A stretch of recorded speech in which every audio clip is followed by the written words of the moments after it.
안녕하세요 구독자 여러분, 짠돌이 만수르의 짠만입니다. 오늘은 여러분들께 제 본업이죠, 자영업에 관련해서 조금 몇 가지 말씀을 드리려고 하는데요. 제가 장사를 2009년부터 해가지고 횟집을 아주 크게 했다가 배달이 잘 될 것 같다라는 느낌이 들어서 배달 전문점으로 횟집을 확 줄여가지고 먼저 시작했죠. 지금도 기억나는 게, 그 어렸을 때 전단지 이제 돌리는 비용이 아까워가지고 혼자 자석던 전단지 만들어가지고 하루에 1시간 2시간씩 운동한다고 여기 동네 돌아다니면서 문에다가 이제 전단지 붙이고 다니고 경비원 아저씨 눈치 보다가 도망가고 그랬던 기억이 새록하네요. 근데 제가 조금 흐름을 빨리 찾았었어요. 이게 인건비를 줘가지고는 도저히 타산이 안 나온다. 그 당시에도 그렇게 생각을 해가지고 횟집을 되게 조그맣게 줄임으로써 인건비도 줄이고, 그러면서 이제 매출을 좀 최대한 높이자 해가지고 좀 정말 제가 회 뜨고 전화 받고 막 그러면서 알바만 한 명 쓰고 하면서 뭐 꽤 많이 벌었던 것 같아요. 그 당시에는 배달의 민족도 거의 초창기고요. 배달의 민족도 전화 주문만 있었을 때예요. 뭐 어플 주문이 없었을 때. 그때라서 사실 남는 돈이 되게 많았어요. 전화 주문도 되게 많이 오고 배달의 민족도 오고, 그 이후에 조금씩 흐름이 흐르다 보니까 지금은 이제 제가 느끼기에는 배달도 이제 메리트가 없어요. 왜냐면 남는 게 너무 없어요. 예전에는 전화 주문만 있고 수수료도 떼는 게 거의 없었는데 지금은 이제 경쟁을 많이 하잖아요. 이 가게도 배달하고 저 가게도 배달하고 배달만 전문으로 하는 데가 생기고 막 이래 버리니까 그냥 뭐 경쟁 없어도 직원 안 쓰고 혼자서 하면 되겠다 뭐 이런 식으로 했었는데, 문제는 뭐냐면 이번에 코로나가 터짐으로써 그 배달 시장이 훨씬 더 경쟁이 치열해졌어요. 경쟁이 치열해지면서 문제가 뭐냐면 재료값이 너무나 많이 오르고, 뭐 세금도 엄청 많이 오르고, 떼어가는 것도 플랫폼에서 떼어가는 것도 굉장히 많고, 그래 배달은 이제 끝이구나, 남는 거 더 없겠고 재료값이 훨씬 많이 올라갈 테고, 뭐 지금 기름값부터 해서 오늘 상추 한 박스에 7만 원이 넘어요. 여름에 장마철에는 그렇다고 치더라도 장마가 아닌데 지금 뭐 상추 한 박스에 7, 8만 원 하고, 근데 지금 이런 코로나 시기에 뭐 이렇게 모든 게 다 올라 버리니까 답이 없는데, 그래도 저 같은 경우에는 버틴다. 왜? 월세 안 내고 장사하니까. 근데 문제는 뭐냐? 횟집을 하잖아요. 횟집에 따른 해산물하고 그리고 활어 유통 단가가 2배가 올랐습니다. 예전에 제가 장사할 때 광어가 한 마리 1kg 기준으로 10,000원에서 11,000원, 12,000원 요 사이에서 왔다 갔다 했었는데 지금은 18,000원, 19,000원에서 왔다 갔다 해요. 같은 1kg 광어 한 마리가. 그러면 여기서 광어값 메인이 오르고, 뭐 광어 올랐으니까 우럭, 도미, 농어 다 올랐겠죠. 저는 석화도 이렇게 비싸는 거는 10년 가까이 처음 봤어요. 석화를 어저께부터 하프를 받기를 시작했는데, 석화 이렇게 반으로 까진 걸 하프라고 그러거든요. 그게 이렇게 3만 원이 넘는 거는 제가 진짜 와, 10년 장사하면서 일본 원자력 터졌을 때도 이렇게 비싸진 않았는데, 지금 상황에서는 모든 재료값이 폭등을 해버리니까 이거는 도저히 장사로서는 답이 없구나. 이제는 끝났구나, 음식 장사는. 이렇게 느껴집니다. 그리고 지금 뭐 광어값이 예전보다 2배, 그러니까 활어값이나 해산물 가격이 예전보다 2배가 올랐다고 하면, 이게 만약에 코로나가 조금 잠잠해진다고 해서 내려갈 것이냐가 아니에요. 이미 이게 이제 예전부터 반영이 돼가지고 이제 폭등하기 시작하는 거예요. 그래서 절대로 향후 앞으로 2년 3년 동안은 경제가 안정화되기 전까지는 물류가 폭등한다, 재료값이. 따라서 우리 자영업자들은 이제 쓰러질 날만 남았다.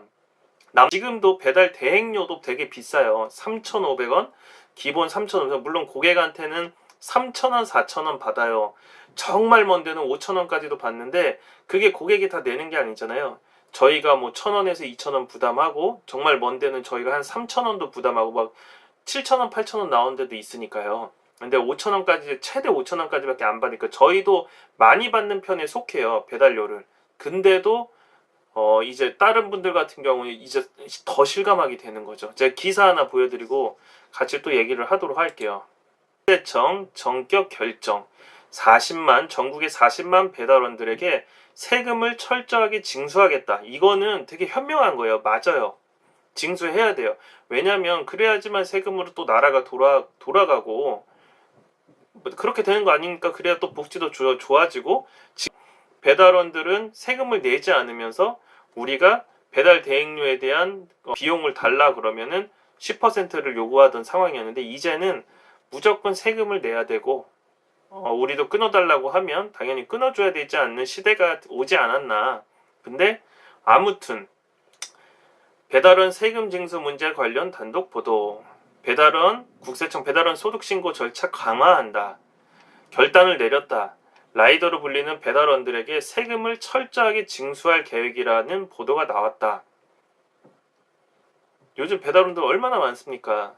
국세청이 배달 플랫폼 노동자를 대상으로 소득신고 절차를 강화한다. 내년 2월부터 플랫폼 기업의 라이더 월 소득자료를 제출하도록 의무화해 전국의 40만 라이더로부터 세금을 정확히 걷겠다는 방침이다. 이게 맞는 거예요. 지금까지 안 내신 거고요. 이게 맞는 거고. 근데 문제는 다 좋은데 정말 환영한데 이거는 저도 마찬가지예요. 국세청 계획이 대부분 환영한다.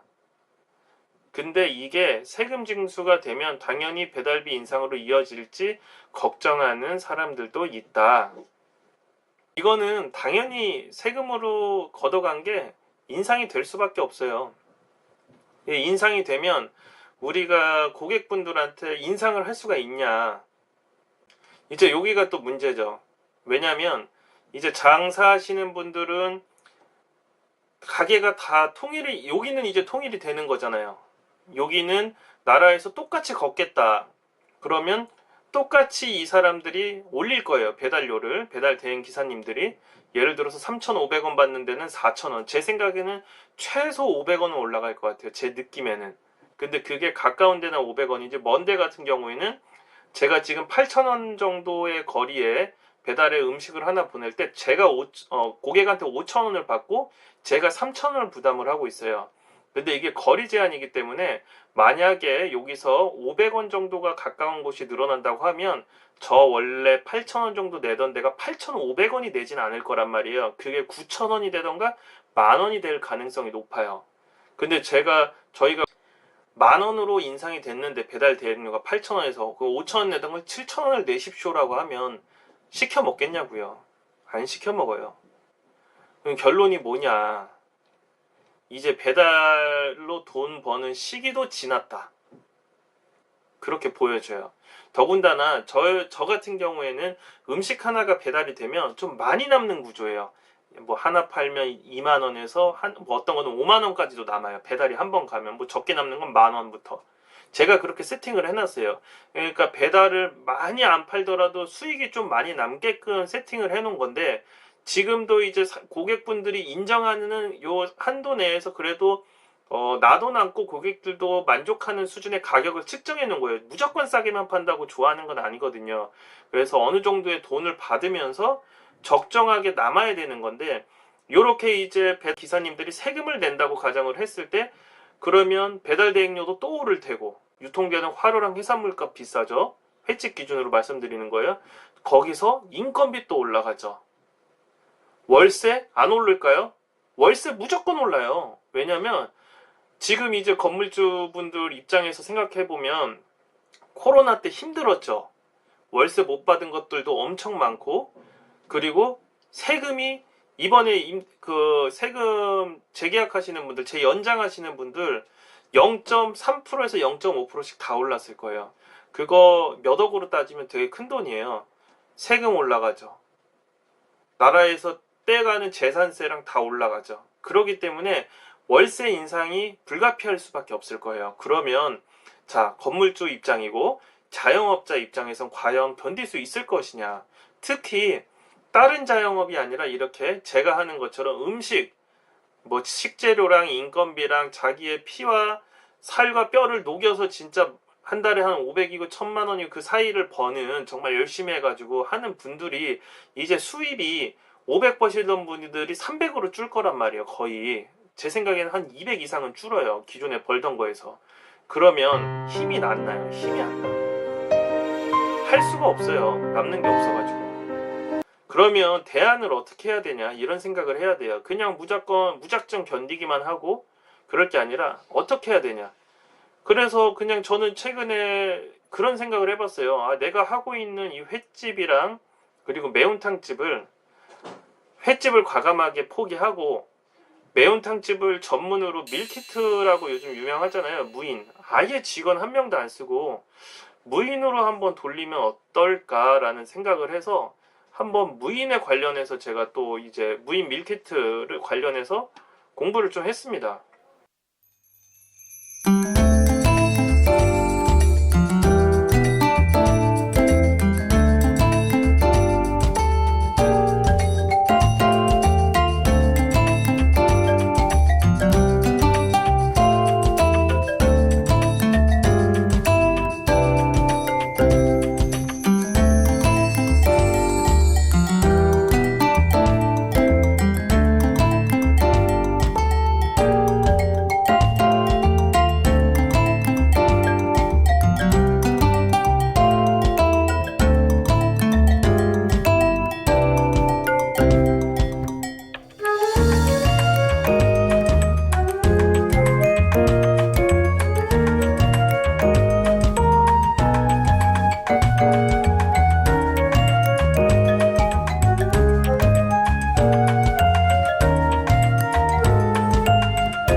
아, 내가 하는 거를 이거를 한번 해보자. 밀키트로.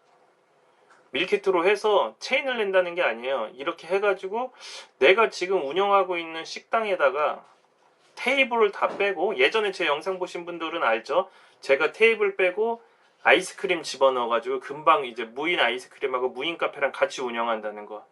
그 여기 같은 경우에도 그렇게 제가 운영하고 있는 식당에 테이블을 다 빼고 저기 샷다 같은 거 이렇게 내려서 주방하고 여기 이제 안쪽이 주방이겠죠. 여기를 샷다로 내려서 이렇게 키오스크 하나 갖다 놓고 그리고 쇼케이스 냉장고 갖다 놓고 제가 판매하는 그 우러갈탕은 제가 만든 건데 다 비조리로 나가요. 비조리로 나가도 22,000원, 32,000원, 42,000원 받는데 마진율은 굉장히 높은 편에 속해요.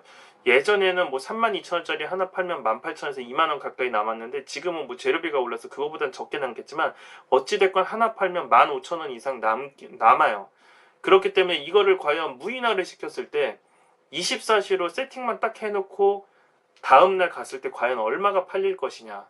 물론 지금 횟집이랑 같이 홀 손님 받는 것보다는 매출은 떨어지겠지만 그럼으로써 이제 얻는 이득이 인건비, 뭐 광고비 이런 것들이 몇 가지가 사라질 테고 그래서 한 달에 한 400만 원에서 500만 원 사이가 절약될 걸로 보여요.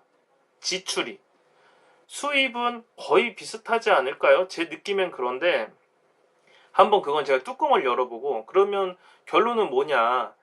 이런 거를 하라고 하는 게 아니라 여러분들께서 음식 장사를 지금 하고 계신 분들은 무인화를 한번 시켜보세요. 직접. 이렇게 체인하지 말고 본 떠서 직접 본 떠가지고 뭐 어렵지 않잖아요. 내가 팔고 있는 거 주력 상품을 무인 반조리 상태로만 만들어서 세팅만 해놓고 키오스크 갖다 놓고 집에 가시면 돼요. 근데 물론 조리하는 시간 제가 이런 것도 다 체크를 해봤는데 저 같은 경우에는 한 7시간 걸릴 것 같아요. 하루 근무 시간이 7시간 동안은 세팅하고 뭐하고 하면서 배달의 민족이랑 요기요랑 쿠팡이츠에다가 다 배달을 할 생각이에요. 원래부터 비조리로 지금 배달을 하고 있기 때문에. 그리고 7시간 딱 되면 탁 정리하고 셔터 딱 내리고 무인화를 딱 시켜서 그냥 집에 가고 다음날 또 와서 정리하고 또 세팅하고 이렇게 한 달을 한번 장사해보면 직원을 한 명도 안 쓸 생각이고요. 혼자서 한번 슬렁슬렁 한번 해볼 생각이에요. 그렇게 힘들지 않아요. 왜냐면 홀손님도 안 받기 때문에 배달이랑 무인화랑 같이, 그러니까 배달이랑 밀키트, 내가 팔고 있는 음식을 밀키트화를 시켜서 배달이랑 밀키트화, 무인 밀키트로 이제 장사를 한번 하면 그래도 어느 정도의 매출이 나올 거라고 생각해서 여러분들께도 한번 이런 식으로 자영업을 좀 준비하시는 게, 그러니까 배달만 하기에는 이젠 끝났어요. 제가 아까도 얘기했잖아요. 재료비가 너무 많이 오르고 배달 대행료도 이제 세금을 걷어가기 때문에 오를 거기 때문에 끝났다고 보시면 돼요.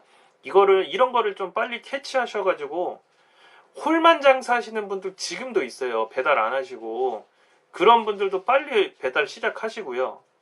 배달만 하시는 분들도 이제는 좀 그렇게는 좀 힘들 상황이 올 수도 있기 때문에 이런 무인화를 시켜가지고 무인 판매랑 같이, 배달이랑 무인 판매를 같이 병행하는 것도 나쁘지 않다고 생각해요. 상어는 똑같이 우럭알탕 해물포차 그대로 갈 거고요. 무인화를 시킴으로써 여러분들께 조금 더 이렇게 장사하니까 괜찮게 남습니다, 이런 영상을 저는 또 제가 직접 체험해서 돈 버는 걸 남기잖아요. 또 그렇게 해가지고 돈 번 걸로 또 상가 사고 이런 거를 제가 보여드릴 테니까 한번 재밌게 봐주시고, 다음 영상에서 또 이제 괜찮은 사업 아이템이나 또 직접 뭐 할 수 있는 게 있다고 하면 여러분들께 가르쳐 드리도록 할게요. 항상 부동산 관련된 영상만 올리다가 그래도 여러분들께서 이런 것도 소규모로 뭐 어떤 걸 창업을 하신다고 했을 때, 제가 예전에 아이스크림이랑 무인 카페랑 했을 때도 되게 좋아하셨었잖아요. 그리고 참고로 제가 예전에 무인 카페만 하다가 지금 이제 무인 카페 플러스 무인 아이스크림 같이 운영하잖아요. 무조건 두 가지를 같이 하셔야 돼요. 제가 해보니까. 그리고 요즘 날씨가 좀 쌀쌀해졌잖아요. 커피 매출이 또 막 올라와요. 따뜻한 커피를 많이 드시고 핫초코 많이 드시면서 하루에 매출이 더 많이 올라오고, 아이스크림이 매출이 떨어질 줄 알았는데 날씨가 쌀쌀하니까 그렇게 안 떨어져요. 그냥 먹고 싶은 거야, 아이스크림이 그 시간 되면. 근데 딴 데 문 닫혔으니까 저희 가게로 와요. 더 알려진 거예요. 아이스크림 매출도 많이 올라왔어요. 처음에 주상복합도 올라가니까 세대수도 늘어나고, 뭐 그러면서 또 가지고 있는 상가 건물도 올라가고, 원종력 개통되면 올라갈 거고, 왜냐면 그것도 직접 제가 산 거니까.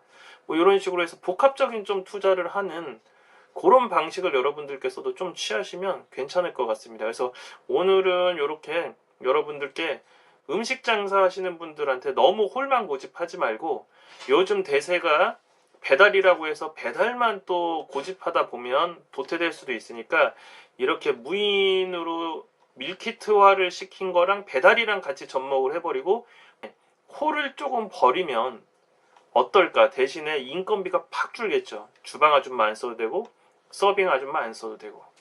그래서 아끼면서 돈을 벌 수 있는 짠돌이 만수르처럼 그렇게 될 수 있으니까요. 한번 여러분들께서 잘 지켜봐 주시고 많은 응원 바라고요. 고맙습니다. 오늘도 좋은 하루 되십시오. 짠돌이 만수르였습니다. 감사합니다.